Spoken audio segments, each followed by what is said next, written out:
Assalamualaikum warahmatullahi wabarakatuh.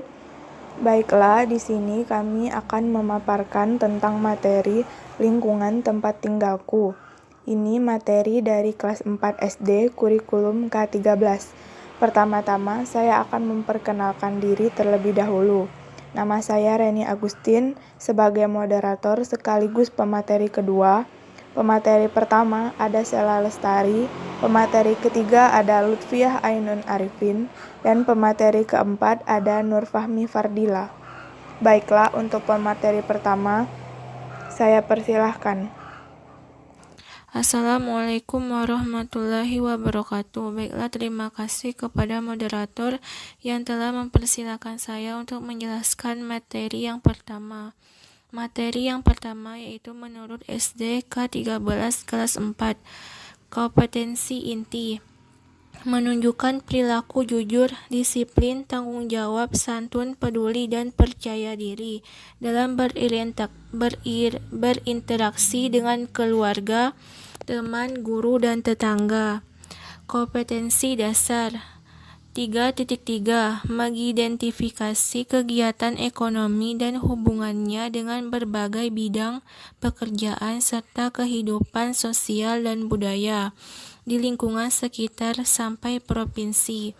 4.3 Menyajikan hasil identifikasi kegiatan ekonomi dan hubungannya dengan berbagai bidang pekerjaan serta kehidupan sosial dan budaya di lingkungan sekitar sampai provinsi. Tema 8 Daerah tempat tinggalku. Subtema 1 Lingkungan tempat tinggalku. Selanjutnya, lingkungan tempat tinggalku dapat dilihat dari sejarah. 1. Berdasarkan pada kenyataan bahwa kondisi lingkungan menjadikan dasar bagi munculnya iptek dan budaya atau perilaku dalam adaptasi dan kehidupan sehari-hari. Hal ini dapat dipelajari dari kondisi lingkungan yang kerapatan penghuninya yang padat atau rapat dengan munculnya tantangan dari alam yang sering memberikan bencana seperti yang umumnya terjadi di kawasan daerah subtropis.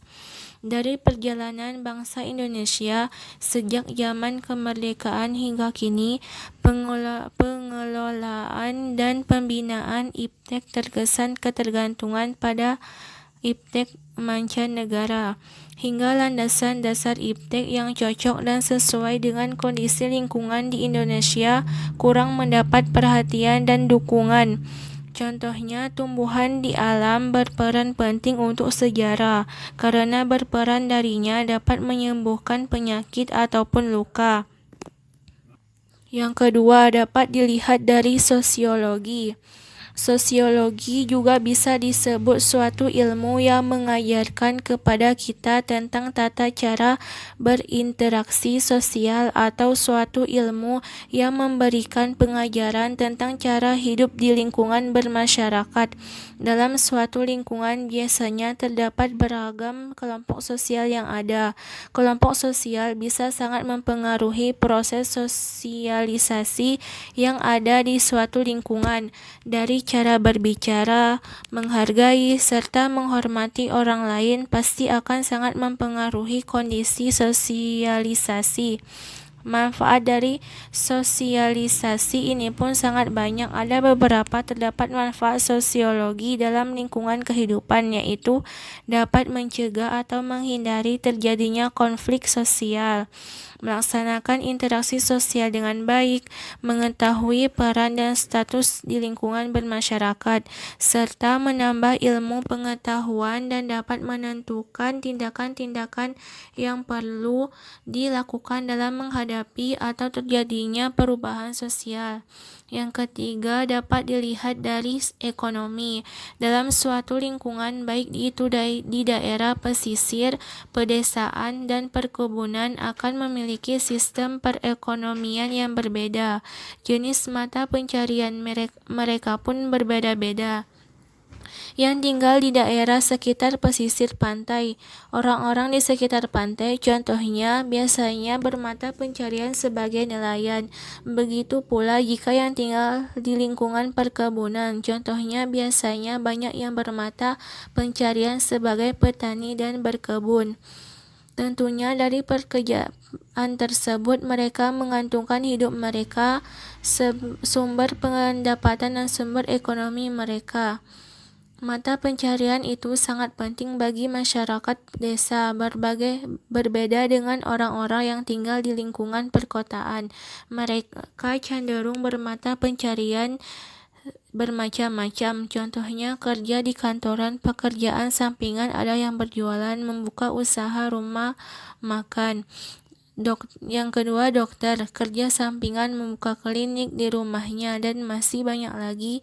Bukan hanya satu jenis pekerjaan, tetapi tidak jarang orang-orang yang tinggal di lingkungan kota bermata pencarian lebih dari satu pekerjaan. Yang terakhir, dapat dilihat dari antropologi. Antropologi adalah mempelajari hubungan manusia dengan kebudayaannya terhadap lingkungan. Dalam hal ini, sebuah ekosistem sebagai unit analisis. Dalam kajian tersebut, konsep adaptasi menjadi konsep sentral antara manusia dengan kebudayaannya dan dengan lingkungan alam fisik di mana manusia itu hidup. Kajian tentang hubungan manusia dan lingkungannya lebih banyak ditekankan pada tema adaptasi. Pandangan ini dalam antropologi mengalami pasang surut pendekatan. Di lingkungan daerah atau budaya tempat tinggalku, yaitu di Indonesia, menjadikan daya tarik bagi turis atau wisatawan datang ke Indonesia, dan apabila difasilitasi dengan sangat baik, hal keberagaman budaya dapat meningkatkan rasa persatuan dan kesatuan bangsa, dan mendorong adanya integrasi nasional pada masyarakat Indonesia di setiap wilayah. Contoh keberagaman budaya pada bangsa Indonesia, adanya tradisi ngaben, tradisi adat Aceh, tradisi adat Batak, dan lain sebagainya.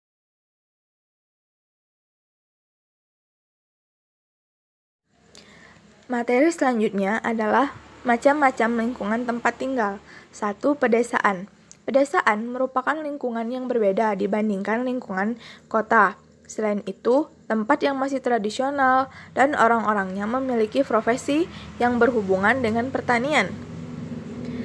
Selain itu, di pedesaan umumnya orang yang bertempat tinggal di sana memiliki budaya atau kebiasaan yang masih sangat tradisional. Kedua, ada perkotaan. Perkotaan merupakan wilayah yang mempunyai kegiatan utama serta dengan jumlah penduduk di atas 1 juta orang dan berdekatan dengan kota satelit disebut metropolitan. Dan orang-orang yang tinggal di perkotaan cenderung lebih modern. Pekerjaannya pun sangat beragam. Tak heran jika kita tidak jarang menjumpai orang-orang kota dengan 2 jenis pekerjaan oleh 1 orang dengan waktu kerja yang berbeda. Ketiga, ada pesisir pantai. Lingkungan yang terletak di sepanjang garis pantai, masyarakat yang tinggal di wilayah pesisir pantai umumnya memiliki mata pencarian sebagai nelayan. Mereka memanfaatkan hasil laut untuk memenuhi kebutuhan hidup mereka. Selanjutnya, ada pengaruh lingkungan tempat tinggal terhadap manusia. Yang pertama, lingkungan kurang baik. Lingkungan merupakan salah satu faktor pembentuk kepribadian baik fisik maupun perilaku. Jika lingkungannya tidak baik, maka individu tersebut akan memiliki pribadi yang tidak baik pula. Contohnya, apabila di lingkungan tempat tinggalnya tersebut, teman-temannya suka mabuk-mabukan, berjudi, maka ia akan seperti itu juga. Lingkungan baik berbeda dengan lingkungan pesantren, yang dimana individu-individunya lebih memiliki pergaulan yang telah terdidik akhlaknya maupun sopan santun di dalam masyarakat. Contohnya, seorang santri atau santriwati yang selalu diajarkan bagaimana bersikap yang baik terhadap orang yang lebih tua. Dalam Islam, maka mereka akan dengan sendirinya bersikap sesuai yang diajarkan melalui kebiasaan baik tersebut. Namun, semua itu tergantung setiap individu masing-masing yang dapat memahami situasi yang ada di lingkungan, atau tidak. Maka dari itu, setiap individu harus menyadari perannya di lingkungan tempat tinggalnya. Karena lingkungan tempat tinggal akan sangat mempengaruhi kehidupan suatu individu. Materi selanjutnya akan disampaikan oleh rekan saya. Baiklah, terima kasih kepada moderator yang telah mempersilahkan saya untuk memaparkan materi. Di sini saya akan memaparkan atau menjelaskan materi tentang cara merawat dan menjaga lingkungan tempat tinggal. Yang pertama, yaitu dengan mengubur sampah yang basah. Kenapa hal ini harus dilakukan? Karena jika sampah dikuburkan, maka sampah tersebut akan terurai dalam tanah dan akhirnya menjadi nutrisi baru yang tentunya sangat bermanfaat untuk tanaman. Yang kedua, melakukan fogging. Melakukan fogging di sekitar rumah untuk menghindarkan keluarga dari serangan nyamuk dan berbagai serangga parasit. Dilakukan setiap 2 bulan sekali secara rutin. Yang ketiga, yaitu hindari semua kegiatan yang menimbulkan asap. Apapun bentuk kegiatan tersebut, mau itu pembakaran sampah, pemakaian kendaraan yang bermotor, sampai asap hasil pembakaran makanan. Yang keempat, menanam pohon dan bunga di halaman. Kegiatan ini sangat baik untuk menjaga lingkungan tempat tinggal dengan menanam sebanyak mungkin bunga yang memperindah rumah atau tempat tinggal. Yang kelima, membuka jendela dan membersihkan ventilasi udara. Biarkan cahaya matahari masuk menyinari isi rumah, dengan begitu semua hawa buruk dan lain-lain akan keluar dan digantikan dengan hawa segar dan hangat. Sekian yang dapat saya sampaikan, kurang lebihnya mohon maaf. Selanjutnya akan dijelaskan oleh rekan saya, Nurfahmi Fadilah. Baik, terima kasih kepada moderator yang telah memberikan kesempatan kepada saya untuk menerapkan simulasi ini kepada siswa-siswa semua. Sebelum Ibu menjelaskan materi yang ingin Ibu sampaikan, ada baiknya dulu kita bernyanyi bersama ya, yang akan Ibu pimpin sendiri dengan lagunya yang berjudul Tempat Tinggal. Iramanya lagu becak-becak ya, dan kalian wajib mengikuti. Ayo kita bernyanyi bersama. Daerah, daerah, daerah tempat tinggal, kita harus menjaga lingkungan tempat tinggal agar bersih dan nyaman, terjaga dan terawat. Desa, pantai, daerah perkotaan. Baik, sekilas lagu yang Ibu ciptakan sendiri agar kalian bisa memahami bagaimana caranya menjaga lingkungan tempat tinggal di sekitar kalian agar terlihat bersih dan terawat. Baik anak-anak, ada yang tahu nggak apa saja jenis mata pencarian yang ada di tempat tinggal kalian? Oke. Kalau ada yang belum tahu mata pencarian itu apa, akan Ibu jelaskan sendiri kepada kalian. Baik anak-anak, mata pencarian adalah pekerjaan yang dilakukan oleh orang-orang setiap hari. Mata pencarian ini dibagi menjadi 2 macam, yaitu mata pencarian di desa dan di kota. Mata pencarian itu sudah Ibu sampaikan tadi, yang dilakukan setiap hari oleh orang-orang. Di sini Ibu akan menjelaskan dulu mata pencarian yang di desa.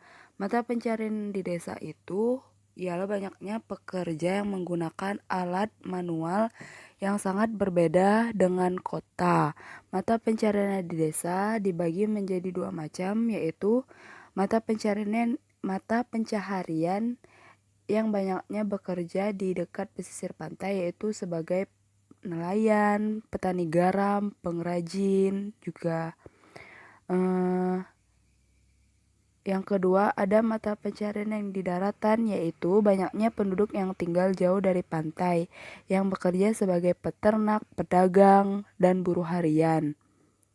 Selanjutnya ada mata pencarian yang di kota tadi, yang Ibu jelaskan tadi, kebanyakan pekerjaannya sudah menggunakan alat-alat canggih seperti halnya bekerja sebagai sopir, pegawai, karyawan kantoran.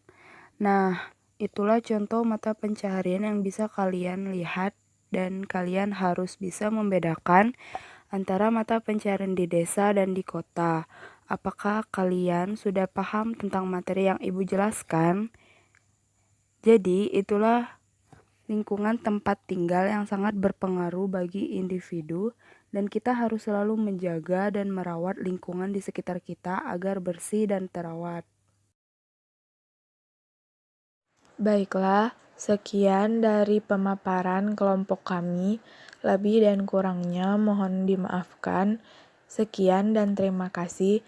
Assalamualaikum warahmatullahi wabarakatuh.